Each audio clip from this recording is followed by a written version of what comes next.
लक्ष्मी जी का वास। एक बार की बात है, राजा बलि समय बिताने के लिए एकांत स्थान पर गधे के रूप में छिपे हुए थे।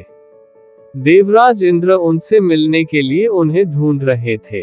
एक दिन इंद्र ने उन्हें खोज निकाला और उनके छिपने का कारण जानकर उन्हें काल का महत्व बताया। साथ ही उन्हें तत्वज्ञान का बोध कराया। तभी राजा बलि के शरीर से एक दिव्य रूपात्मा स्त्री निकली।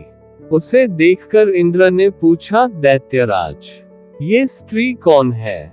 देवी, मानुषी अथवा आसुरी शक्ति में से कौन सी शक्ति है? राजा बलि बोले, देवराज, ये देवी तीनों शक्तियों में से कोई नहीं है। आप स्वयं पूछ लें। इंद्र के पूछने पर वे शक्ति बोली, देवेंद्र, मुझे न तो दैत्यराज बलि जानते हैं और न ही तुम या कोई अन्य देवगण।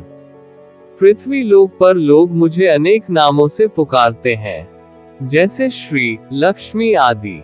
इंद्र बोले, देवी, आप इतने समय से राजा बलि के पास हैं, लेकिन ऐसा क्या कारण है कि आप इन्हें छोड़कर मेरी ओर आ रही हैं? लक्ष्मी बोली, देवेंद्र, मुझे मेरे स्थान से कोई भी हटा या डिगा नहीं सकता है। मैं सभी के पास काल के अनुसार आती जाती रहती हूँ।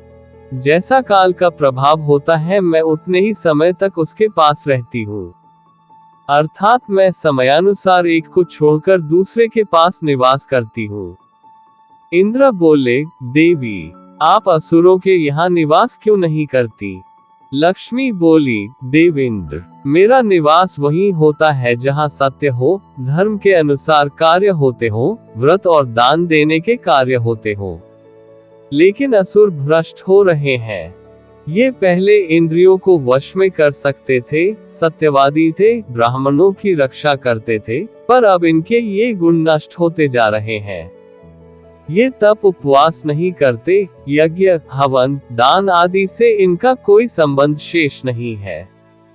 पहले ये रोगी, स्त्रियों, वृद्धों, दुर्बलों की रक्षा करते थे, गुरुजन का आदर करते थे, लोगों को क्षमादान देते थे। लेकिन अब अहंकार, मोह, लोभ, क्रोध, आलस्य, अविवेक, काम आदि ने इनके शरीर में जगह बना ली है।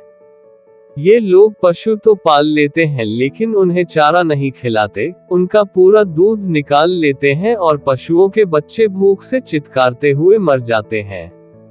ये अपने बच्चों का लालन पालन करना भूलते जा रहे हैं। इनमें आपसी भाईचारा समाप्त हो गया है। लूट, खसोट, हत्या, व्यभिचार, कलह, स्त्रियों की पतिव्रता नष्ट करना ही इनका धर्म हो गया है। सूर्योदय के बाद तक सोने के कारण स्नान ध्यान से ये विमुख होते जा रहे हैं। इसलिए मेरा मन इनसे उचट गया।